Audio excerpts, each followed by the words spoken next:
Hey everyone, GuardianE here with another video for Fire Emblem Heroes, and tonight the new Legendary Hero is going to be revealed alongside his or her Legendary Hero banner. This one's pretty hotly anticipated as it is rumored at this point to have a number of very coveted characters such as Winter Tharja, New Year's Camilla, and some other Christmas units. So why don't we take a look together and see what Intelligent Systems has in store for us.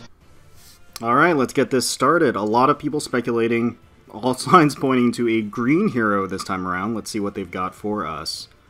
A new legendary hero joins the battle. Marquess of Ostia. Okay. Okay, Hector. Thunder Armads. Okay, let's see. Distant Counter, of course.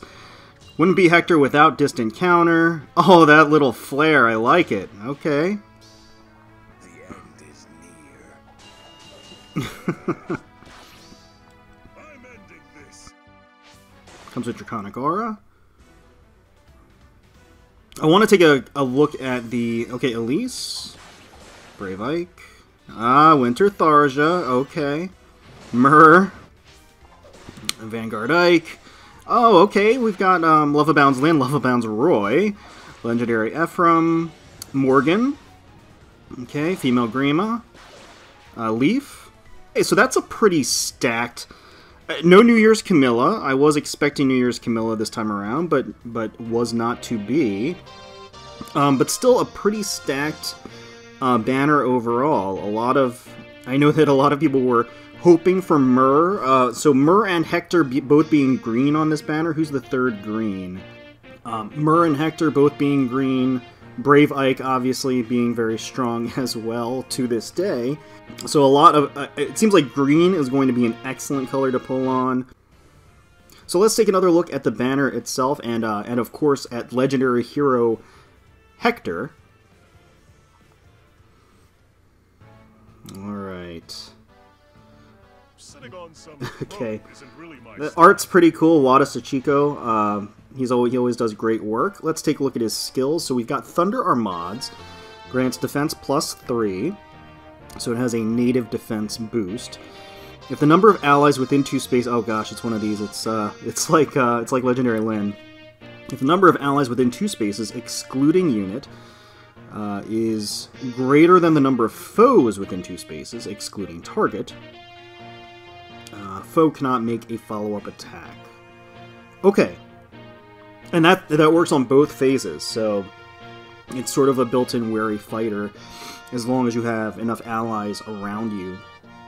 That's interesting. I mean, I think wary fighter is a pretty powerful skill. It's something that Myrrh, for example, has natively, obviously, and that has served her very well.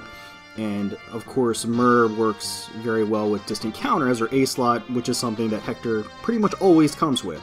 So along those lines, his A slot is Distant Counter. His B slot is Vengeful Fighter 3, which is, makes him an enemy phase god. Guarantees a follow-up attack and also grants special cooldown +1 per attack as long as his health is above 50%. Okay, so let's take a look at his C slot, Ostia's Pulse, at the start of turn 1. So now we already know that it's limited to the first turn of any battle. Probably will see a lot more use in things with successive battles. Grants special cooldown -1 to all allies. Granted only if number of those allies' movement times on current team is less than or equal to 2. Okay, so that is more or less Infantry Pulse, except not for infantry. So it's Tactics Pulse, if you will, which is very powerful. That's very powerful for mixed teams. Infantry Pulse being one of the, I think, kind of carve-outs for what infantry has over any other team. So now Hector can run a, Ostia's Pulse, a Tactics Pulse skill, to be able to effectively reduce the cooldown of mixed teams or hybrid teams. So that's very cool. Let's continue with the video. that flourish is really cool. Yep. Okay, Jafar trying his best. The art looks really great. He's ending this. And then, of course, and that's his standing pose, which is really cool. I like how he kind of has it planted next to him like that, his Armads. Okay, so as I said, green looks like a fantastic color to pull on this banner. Red has a lot of standouts. I think most people would agree that Leaf is probably the weak link out of the Reds, unfortunately. Not to say that, you know, he isn't a good unit to have. As far as the blues are concerned, there's Morgan, who is obviously a flying mage, and flying mages are incredibly powerful in this game. There's Lyn, who is also an exceptional armor mage, and then there is Legendary Ephraim. And then on colorless, we have Elise, who is making her return. We have female Grima, and of course, we have Love Abound's Roy, which, you know, we don't hear a lot of fanfare about in general, but he is a cavalry archer, and cavalry archers can be extremely powerful. So I would say this banner is pretty loaded. I think green, again, like I said, is probably the top priority, possibly followed by reds, and then blues, and then maybe colorless is how I would personally prioritize them. I don't think that I'm going to be diving in terribly hard on this.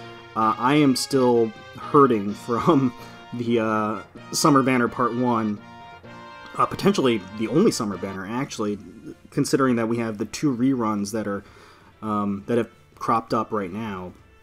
So who knows what's in store for next month. I'm still hoping it's Summer Banner Part 2. Maybe it won't be beach-related. Maybe it'll be something else.